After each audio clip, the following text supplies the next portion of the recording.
안녕하세요. 하나교회 장혜영 사모입니다.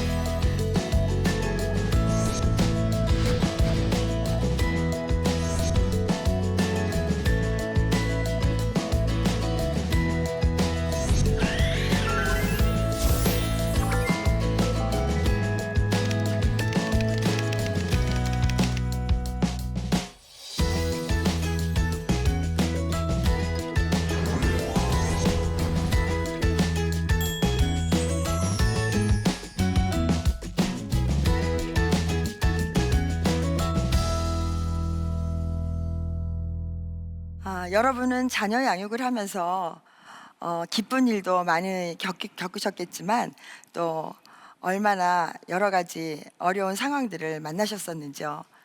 저는 이 시간 모태 불신앙으로 태어났던 제가 하나님의 은혜로 태의 문이 열리고 또 아무 자격 없지만 엄마가 되고 그 과정 가운데 제 좁디 좁았던 마음 또 상한 심령 열등감으로 가득 찼던 부정적인 그런 마음들이 어떻게 자녀와 함께 성장했는지를 전하고자 합니다. 오늘의 주제는 엄마 마음 크기가 아이 인생 크기를 만든다는 주제인데요. 하나님께서는 이렇게 저와 여러분과 우리 모든 부모들, 자녀들의 인생 가운데 가장 첫 번째 어려움을 겪게 되는 게 마음인 걸 아셨던 것 같아요. 그래서 성경에는 무려 마음이라는 단어가 1058회나 기록되어 있습니다. 놀랍지 않으세요? 네, 심리학이 이렇게 연구되기도 훨씬 전에 태초에 하나님이 우리를 창조하셨기 때문에 영혼, 몸을 창조하신 그 하나님은 바로 인간된 부모된 저와 여러분이 먼저 마음을 예수님께 초점을 맞추지 않으면 살 수 없는 걸 아셨던 것 같아요.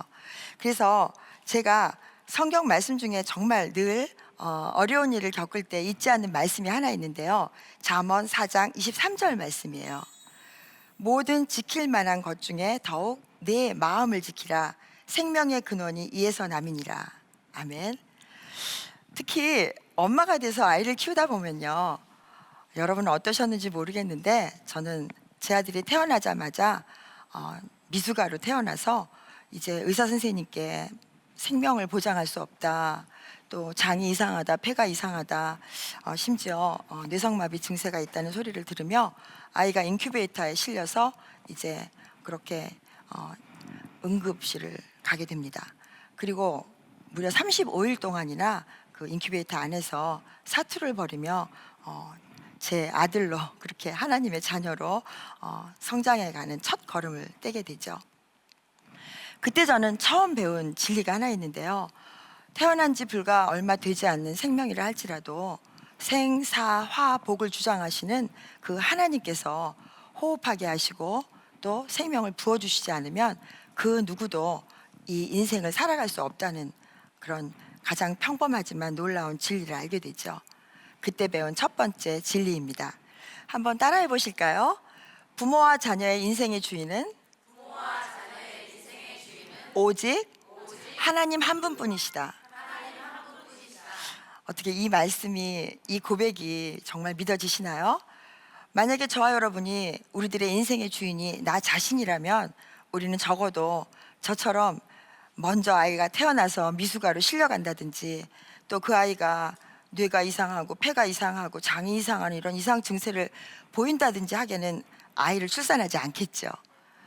저는 바로 그 아이의 질병 문제를 통해서 내 인생의 또 내 자녀의 인생의 주인은 부모도 아니고 그 자녀 자신도 아니라는 사실을 뼈저리게 배우게 됩니다.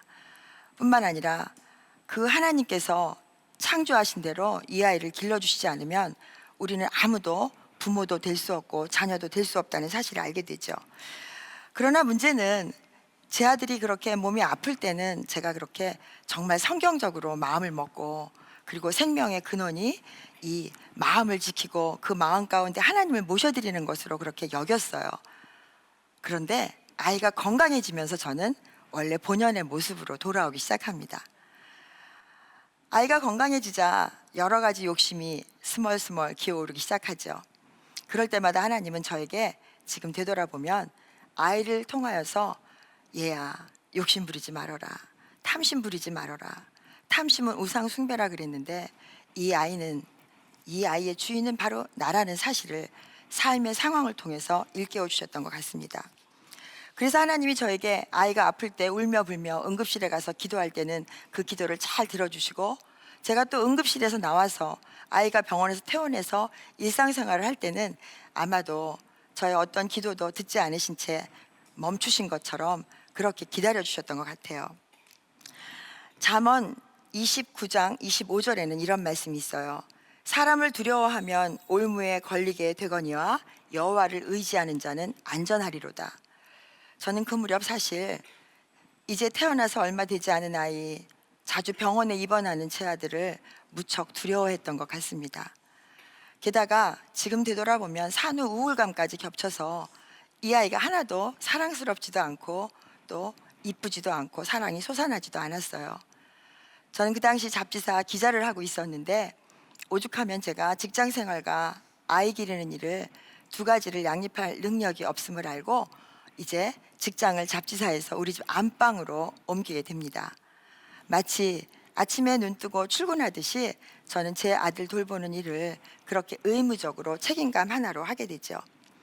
그럼에도 불구하고 저는 우리 친정엄마로부터 물려받은 과잉 보호와 두려움과 그리고 지나친 간섭을 멈출 길이 없었어요. 그런데 신기한 건요, 제 아들이 유치원 들어갈 때까지는 사실 아이가 워낙 어리기 때문에 그게 문제라는 사실을 전혀 눈치채지 못했다는 거죠. 두 번의 전신 마취, 그리고 7시간 동안 아이를 잃어버렸던 미아 신고 사건, 그리고 제 아들이 부모님이 살고 계신 그 시골집에 놀러 갔다가 이제 반 지하의 그 유리 천장이 있는 온실에서 거꾸로 쑤서박혀서 허벅지에 뼈가 드러나도록 사고를 당했던 그런 일들, 그런 모든 일들은 저를 그 마음을 넓혀주시고 그 마음에 예수님을 모셔드릴 수밖에 없는 신앙의 길로 차츰차츰 인도하기 시작했습니다. 이제 마침내 하나님은 제 아들이 건강해져서 친구들이 다 가는 유치원에 가게 하시죠. 유치원 가던 첫날 많은 엄마들이 얼마나 설레이는지 저는 그때의 기억을 잊을 수가 없습니다. 언제 이 아이가 온전한 사람이 돼서 집으로 태어날지 정말 장담할 수 없었던 수많은 병치레 사건들을 뒤로한 채 제 아들은 그렇게 드디어 유치원 학생이 된 거죠.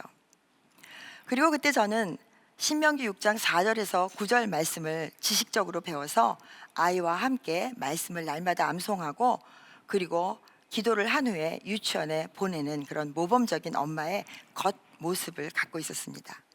그런데 문제는 변하지 않은 제 마음에 이제 가득 찼던 두려움이 아들과 떨어진 그 유치원 몇 시간에 나타났다는 거예요. 아침에 그렇게 말씀을 외우고 기도를 했으면 하나님께 의지하고 아이를 맡기고 보내야 되잖아요. 근데 저는 전혀 하나님께 맡길 줄을 몰랐던 엄마예요. 애가 눈에서 보이지 않고 이제 빠이빠이를 하면서 아파트 베란다에서 아이를 내려다 본 후에 이제 한동을 거치면 겨우 유치원이 이렇게 바로 있는 아주 가까운 곳에 살았는데 아이의 뒷꼭지가 사라지는 순간 저는 신발을 신고 허둥지둥 뛰어서 유치원으로 달려갔습니다.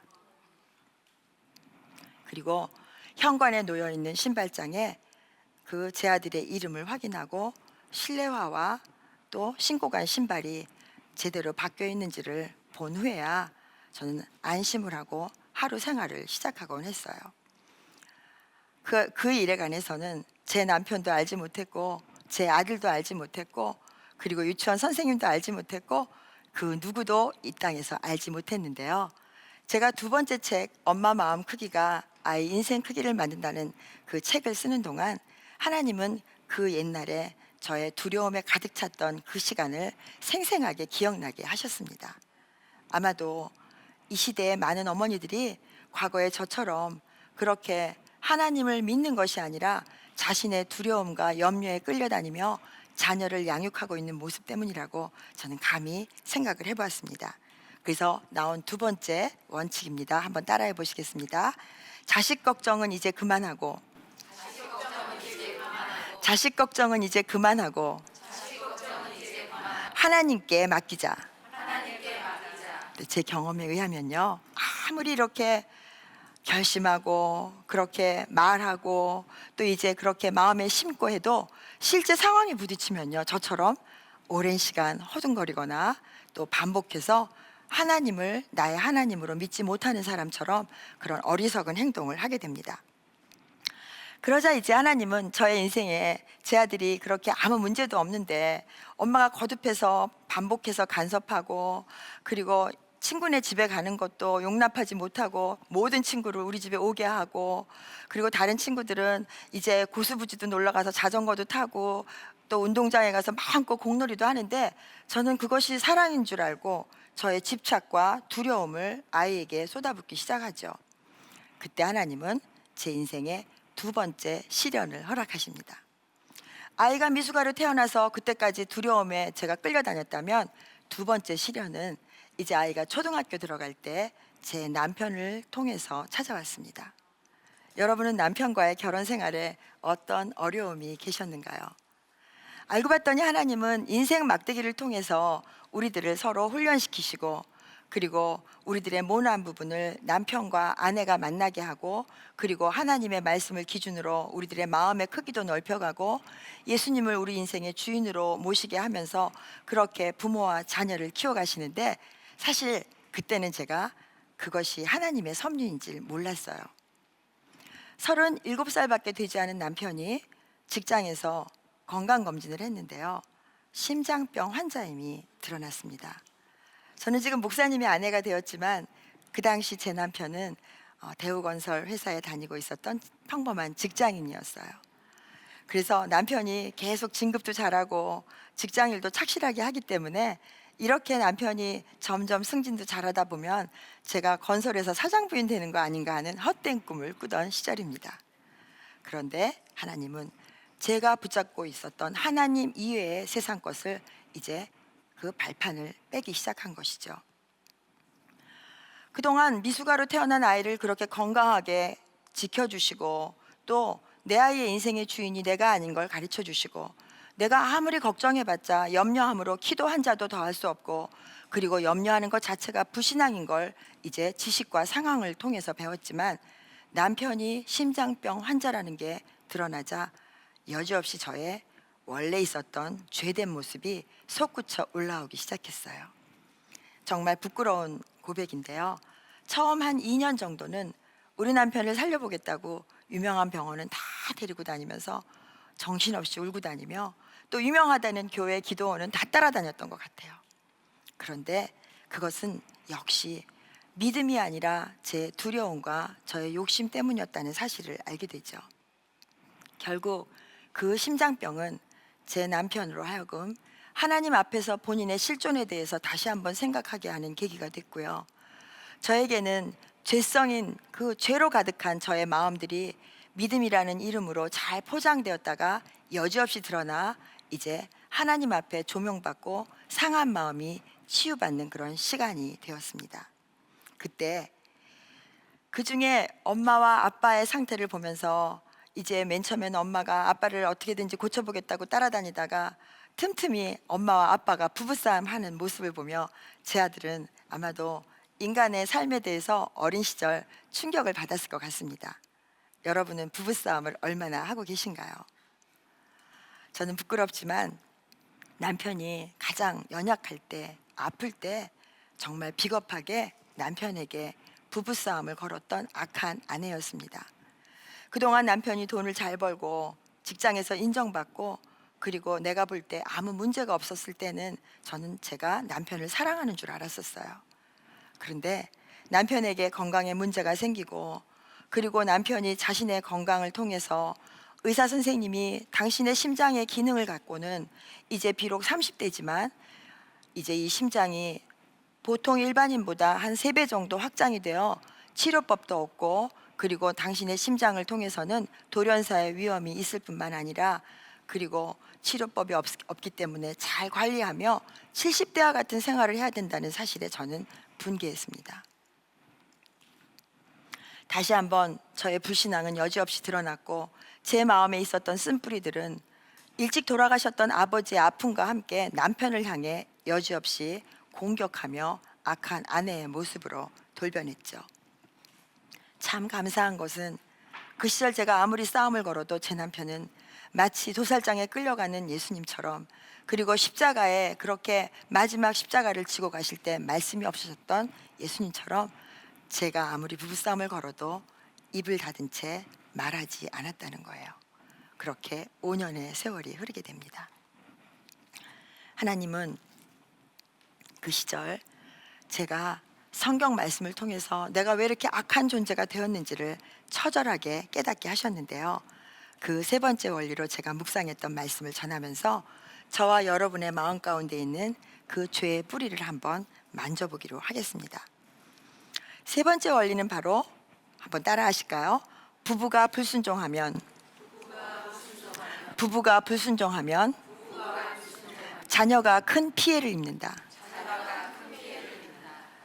하나님께서는 저와 여러분이 자녀를 양육할 때 그 어떤 것보다도 우리들의 마음 가운데 원래 죄된 마음을 십자가에 못 박고 하나님이 우리들의 창조하신 마음대로 그렇게 회복되기를 원하시며, 그것은 인간 스스로의 힘으로 되지 않기 때문에 오늘 저와 여러분을 먼저 엄마 마음에 또 아빠의 마음에 예수님을 모셔드리는 그 넓은 깨끗한 마음의 크기로 초청하는 것은 아니실죠. 저는 여기에 주목하며 제 좁은 마음, 상한 마음, 열등감과 죄악된 마음들을 날마다 성경 말씀으로 고치려고 무진 애를 쓰며 이 순간까지 오게 됩니다. 그러나 아무리 결심해도 제 뜻대로 되지 않았습니다. 결국 제 남편은 제가 아무리 반대를 해도 5년 동안 기다리다가 이제 하나님의 부르심 가운데 이제 신학교를 가게 되고, 저희 가정은 그때 아들과 함께 가정 예배를 드리며 아빠를 하나님이 부르셨다고 하는데, 사실 엄마는 하나님이 부르신 걸 듣지 못했다. 그런데 아빠가 들었다 하니 우리는 아빠가 들었다는 그 하나님의 뜻을 따라 순종하는 게 어떻겠냐는 가정 예배와 가족 회의 중에 이제 아이의 동의까지 얻어 마침내 5년 만에 제 남편은 직장을 그만두고, 그리고 이제 신학교에 가게 되고, 교육 전도사님을 하시다가 불과 이제 1, 2년밖에 지나지 않았을 때 학교도 졸업하기 전에 교회를 개척하게 됐죠. 그럼 교회를 개척했으면 제가 사모님이 된 거잖아요, 남편 덕분에. 그럼 제가 더 마음도 넓어지고 더 하나님이 기뻐하시는 사람으로 변했어야 되는데, 겉의 신앙은 평신도 생활을 하면서 집사도 했었죠, 교사도 했었죠, 성가대원도 했었죠, 그리고 구역장도 했었죠. 많은 교회 일들을 하고 많은 교회 예배를 드리면서 잎이 무성한 무화과 나무처럼 겉의 신앙의 모습은 제법 갖추었습니다. 그러나 세 번째 뺀 그 개척교회 사모가 된 제 인생의 발판을 빼자 저는 여지없이 죄 속에 있는 죄된 마음들, 선악과를 따먹고 쫓겨났을 때 여전히 힘들 때마다 아담을 원망했을 법한 그 하와의 마음으로 다시 혼돈된 상태로 빠지게 되죠. 여러분의 마음 가운데는 누가 주인 되고 계십니까? 여러분은 과연 예수님께 이제 나의 생명을 드리며 그 예수님이 나의 생명 때문에 돌아가셨다는 그 사실을 정말 마음으로 믿고 입으로 시인한 후에 자녀를 향하여 그것을 믿음을 전수하기에 애를 쓰면서 믿음의 부모 역할을 할 때 일상생활의 매 순간순간 여러분의 마음의 주인을 누구로 삼고 계십니까?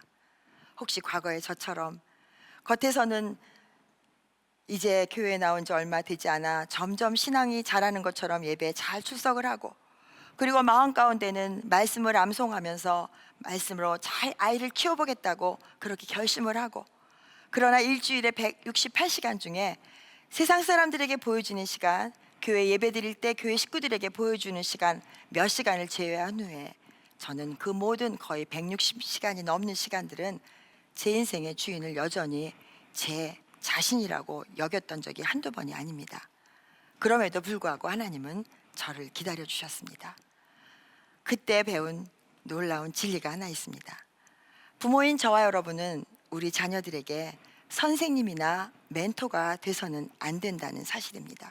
마치 예수님께서 저와 여러분이 아직 죄인 되었을 때 우리들의 죄를 묻지도 아니하시고 따지지도 아니하시고 그저 둘째 아들이 재산을 다 탕진하고 돼지 주염 열매를 맺고 먹고 그리고 이렇게 죽을 지경이 다 됐어도 돌아오는 그 모습을 보고 기뻐했던 아버지처럼, 그렇게 우리를 두 팔 벌려 기다리시는 그 예수님처럼 우리는 자녀의 아플 때나 병들었을 때나 속 썩일 때나, 그리고 이 자녀가 엄마들이 가장 두려워하는 공부를 못할 때나 친구 관계를 어려워할 때나, 그리고 어디 가서든지 좀 두각을 나타내면 얼마나 좋겠어요. 그런데 제 아들처럼 늘 아팠던 아이는요, 사실 아픈 아이의 엄마의 소원은 딱 한 가지밖에 없어요. 아이가 건강해지는 거예요. 근데 저의 문제는 아이가 건강해진 다음에 나타났거든요. 건강해지고 났더니 다른 아이들처럼 이것도 했으면 좋겠고 저것도 했으면 좋겠다고 그렇게 마음을 먹자 하나님은 아이의 탐심의 뿌리가 내리지 않도록 저의 발판을 빼며 제 남편의 심장병 문제를 통해 제 마음을 다뤄주셨죠. 이제 저와 여러분은 다시 우리 자녀에게로 돌아가 선생님이 돼서도 안 되고 멘토가 돼서도 안 되고, 물론 사춘기 이전의 자녀는 마땅히 행할 길을 가르쳐라, 그러면 늙어도 떠나지 않는다는 약속의 말씀대로 정말로 가르쳐야 되는 예배, 그리고 인간됨의 여러 가지 성품의 문제들, 그리고 사람됨의 생활 습관들, 이런 것들은 가르쳐야 되죠. 그리고 교통법규를 지킨다든지 위험한 찻길로 뛰어들지 말게 한다든지, 그리고 나쁜 음식을 먹지 말아야 한다든지, 이런 생명에 관련된 것들은 우리는 분명히 지켜야 하죠. 그러나 사춘기 이후의 자녀로부터는 우리는 그들을 예수님의 마음으로 대해야 합니다. 예수님은 이 시간 저와 여러분을 용납하신 것처럼 저와 여러분이 예수님 마음처럼 그렇게 점점 넓게, 예수님이라면 속 썩이는 내 아들에게 내 딸에게 어떻게 하실까? PC방에서 늘 콜을 받고 게임하고 있는 게임 중독 내 아들에게 내 딸에게 어떻게 하실까 하는 그 마음으로 죽게 나갈 때, 바로 그때 우리들의 병든 마음부터 고쳐주시며 우리 자녀의 인생의 크기를 하나님이 계획하신 대로 이끌고 간다는 사실입니다.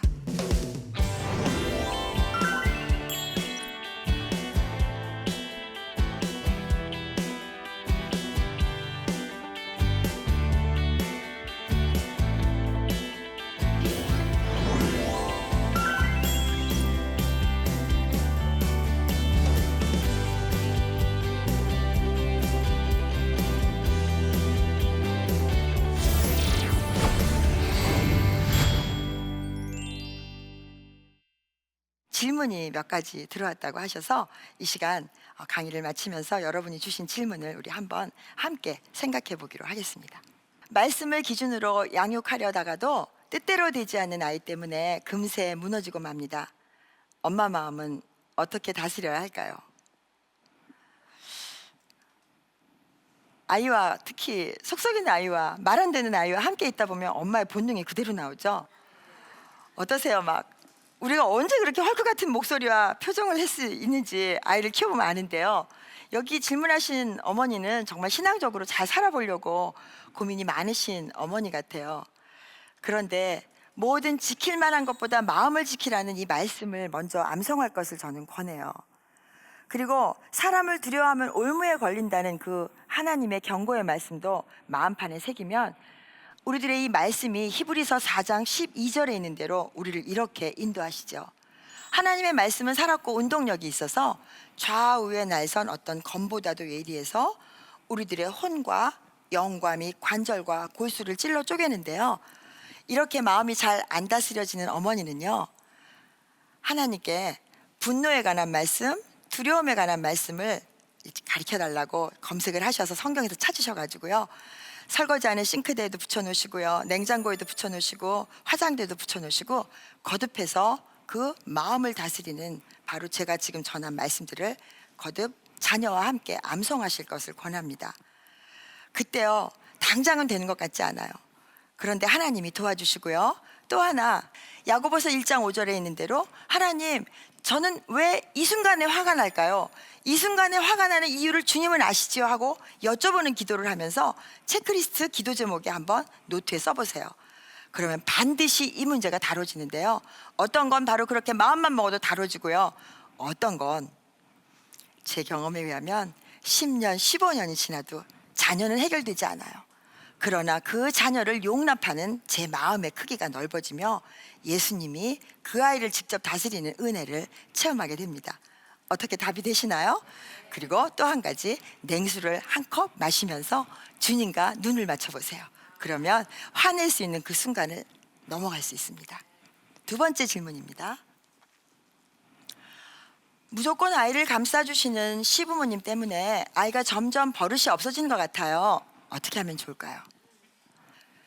특히 기도하는 가정이라면 어머님, 아버님에게 기도 제목으로 지혜롭게 이렇게 알려드릴 수 있겠죠.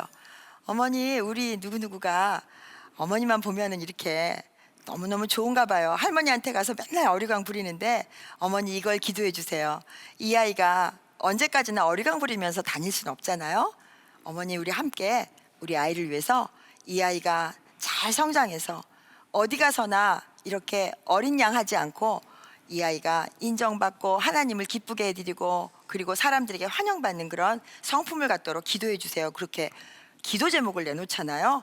그러면요, 이 시어머니들도요, 생각하시고 더군다나 기도하는 시어머니는요, 그 순간 성령께서 조명하세요. 아, 내가 며느리 입장에서 같이 며느리랑 같은 편이 돼서 이 아이를 돌봐야 되는데 내가 이 아이의 부모는 직접적인 부모는 아니잖아요. 그런데 내가 너무 나섰구나 하며 성령님이 어머니의 마음도 주장해 주세요. 그래서 그 순간에는 결코 아이가 보는 데서 시부모님을 험담하거나 비판하셔서는 모든 교육을 허사로 우리는 그렇게 돌려버리게 됩니다. 질서의 하나님을 의지하시고 하나님이 주신 권위에 우리가 먼저 순종할 때 하나님이 기뻐하시는 순종하는 자녀로 우리들의 마음, 우리 자녀의 마음까지도 하나님은 다스려 주시고, 하나님이 순종하는 사람을 두루 다니며 찾으시다가 이렇게 어렸을 때 엄마가 할머니에게 순종하는 걸 보고 자란 자녀는요, 직장생활, 사회생활, 교회생활 하나님께서 주시는 만큼 잘하는 능력이 생깁니다. 어떻게 대답이 되셨나요? 네, 우리들 가정으로 이제 돌아갑니다. 저와 여러분은 가정에 파송된 최초의 선교사입니다. 예수님을 마음에 품고 이제 선교지로 향하겠습니다.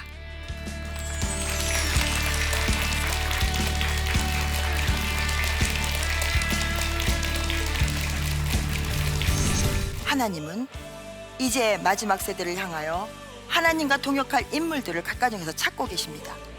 우리가 먼저 순종하는 삶을 살며 밥하고 빨래하고 청소하고 예배드리고 큐티하고 적은 살림살이지만 감사하고 자족하는 것을 늘 무한반복하고 보여줄 때 우리들의 자녀들은 바로 순종이 체질이 되어 눈에 보이지 않는 하나님께도 순종하는 큰 인생에 예비하신 수준대로 그 인생을 살아낼 것입니다.